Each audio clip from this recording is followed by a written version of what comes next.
it is, guys. Welcome back to the channel, and today's video is a little bit different than what we normally do. I'm actually reviewing my cameraman's new car. Oh shit. Crazy, right? You guys will see a video coming up soon here on what his car used to be. We filmed a few clips of it over like the past 4 years, but we never edited them or uploaded them or anything. They're just on my computer. But in today's video, we're talking about his new Chrysler 300S 2016. I mean, he came from what year was 2007 Explorer, which again you guys will see soon, to this. We picked it up about 3 weeks ago, 2 weeks ago, something like that. It was actually pretty local. And how many miles do you think you put on it since? 1,000. Actually? Yeah.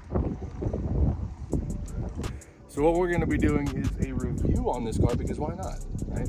So this is a 2016 Chrysler 300S with the 3.6 liter Pentastar. I think that's what it's called, not a Chrysler ground. And the 8-speed transmission. It's pretty kind of low mileage for what it is. I mean, it doesn't look like it has that many miles on it whatsoever. The paint's in really good shape.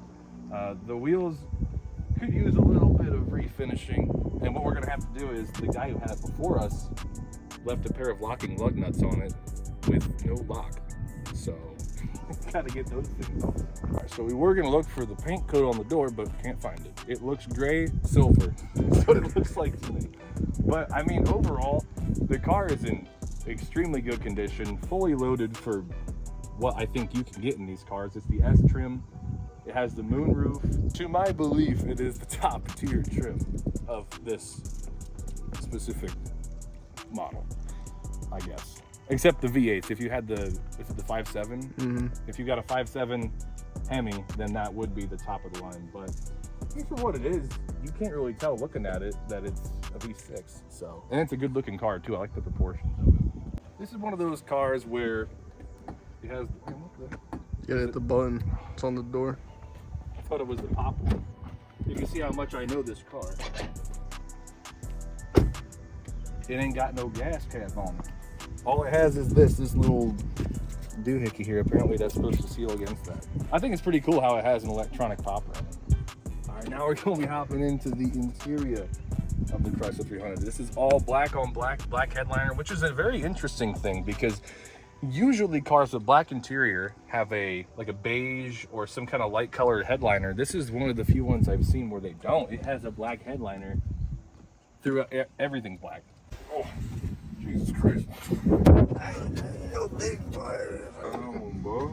All right, so now we're on to the interior section of this car. Obviously, I told you guys it was black on black. It is. The entire car is literally black. It has the white stitching in the seats, which is a nice accent. It has the carbon fiber trim, which, what is it? You can get carbon fiber or just like a aluminum trim looking thing. I believe so. So you have that. It does have the paddle shifters with the steering wheel controls on the back of them. So I think that's like radio, tuning for the radio, all that stuff, volume, whatnot. Then you have stuff for your infotainment system right here. And then cruise control selections. You can call people. Rah! The VR yelling at somebody button. And hang up a call if you don't want to talk to nobody. Look out here. Easy on the merchandise, man.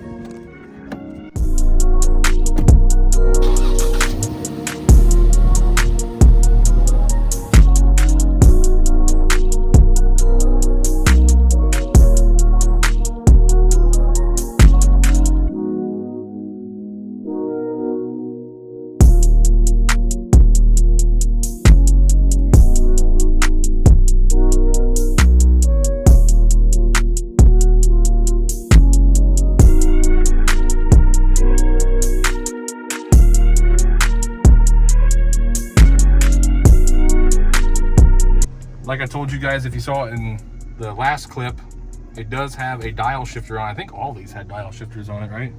Even the V8 cars, they had that. So it's nice. It has a nice taptic feedback to it. So it's not like it's just like a slush box or whatever, you know. We driving the car right now.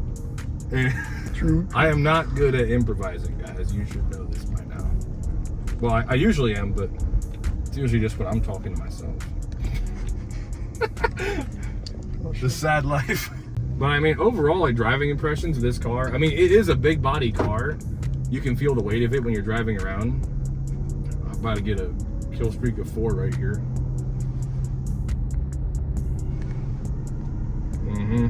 Keep driving.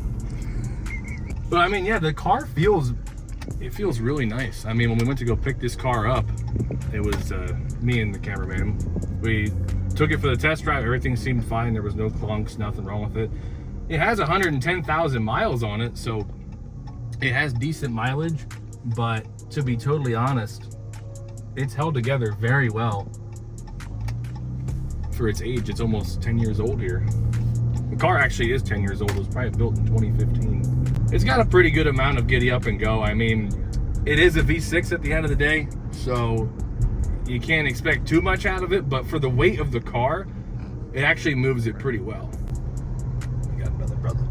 I knew it. Was that fucking Brennan? I think it was. The only downsides that we've seen with this car so far are, one of them, the oil filter housing. Like I told you guys, it's prone to cracking because it's plastic by the factory. It cracks, it leaks, and to replace that, you got to pull the whole intake manifold off because it lives under the intake manifold. But the other issue we've seen with this car, at least, and it's pretty common with these, is that it needs a TCM reflash every once in a while, apparently. Obviously, we don't know how the guy drove this car before we bought it, so he could have been driving this thing hard. And if you're not, the car still thinks it's adapted to the shift points and the patterns of the previous driver. You hop in it, you start babying it or driving like a grandma, compared to what he did, it might shift funny, because we've noticed that with this car. So with this car in particular, we don't know, this could be, you know, just this one in particular, this could be multiple. We've noticed the main clunk when it's downshifting, only in downshifting from second to first gear. And again, that could be from previous driver habits, we don't know, but it doesn't do it in any other gear. And it also doesn't do it in sport mode when you are manually controlling the up and down shifts with these paddle shifters right here.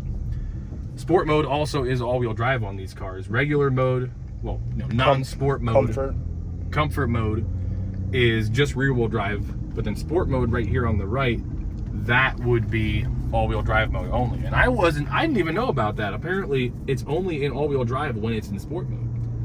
If you're just in drive like this, driving around, it's only rear-wheel drive, which is weird because usually most all-wheel drive cars, or cars that can be in all-wheel drive, are always in all-wheel drive. So it's interesting in that regard. The reason we're talking about all this is because you might have to get the TCM reflashed, and any dealership can do that. They just plug in their proprietary scan tool to it. And honestly, if that's all of this car's issues with its mileage, then there really is not much to complain about at all. It's a solid car. It's held together very well. The only damage is the ground effect back there, and the guy we bought it from actually provided a new one. He told us it was paint matched. It was not. It's in primer black. So we have to get that painted. That kind of sucks, but he did give us the part, so at the very least we have that. But again, you're buying a car with 110,000 miles on it, all around, held together pretty well. And a lot of Chryslers are not well known for that. This car has held up extremely well for that. There are no codes, there's no check engine light, there's no lights on in general about anything. So she's held together pretty well. All right, guys, that's going to conclude today's video over the car. Totally different environment. I had to make this outro like 2 days after we filmed the video with the car. Thank you guys so much for watching. If you enjoyed the video, don't forget to like and subscribe for more content coming over this car. And then obviously we'll make a video over the cameraman's old car. That'll be coming up here, and probably a Monte Carlo video soon here as well. So thank you guys so much for watching, and I'll see all you guys in the next one.